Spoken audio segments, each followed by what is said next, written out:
તો પ્રમુખ સ્વામી મહારાજે પણ એમના જેવા જ એવા સમર્થ મહંત સ્વામી મહારાજ, આમ જો કે મહંત સ્વામી મહારાજની પ્રકૃતિ બહુ શાંત છે, બહુ સરળ છે, બહુ નિર્દોષ છે અને એટલા સહજ પુરુષ છે. એટલે મહંત સ્વામી બહુ બોલતા નથી. તમે એમને વાક્યમાં પૂછો તો એ શબ્દમાં જવાબ આપે, શબ્દમાં પૂછો તો સ્માઇલમાં જવાબ આપે. એ બોલતા નથી પણ એ રિમોટ કંટ્રોલથી જાણે બધું ચલાવતા હોય ને, દ્રષ્ટિથી ચલાવતા એવો ભાવ હોય. થાય. હા, એમની દ્રષ્ટિ પડે ત્યાં કોઈકના વ્યસન છૂટી જાય, એમની દ્રષ્ટિ પડે ત્યાં તમને એમ થાય કે મારે પવિત્ર થવું છે, મારે સ્વભાવ ટાળવા છે. એ દ્રષ્ટિ માત્ર કામ કરે છે. એ આશીર્વાદમાં પણ બહુ થોડુંક બોલે છે, છતાં બધાના હૈયા વિંધાઈ જાય છે.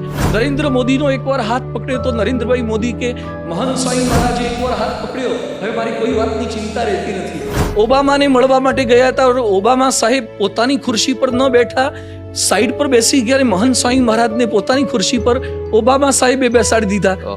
એમના એકવાર દર્શન કરે છે ને ખબર પડી જાય છે કે આ તત્વ જુદું છે, આ ડિવાઇન તત્વ છે. શતાબ્દીમાં પણ બધાને બહુ અનુભવ થયો. મહંત સ્વામી મહારાજના નેતૃત્વમાં જ શતાબ્દી યોજાયું.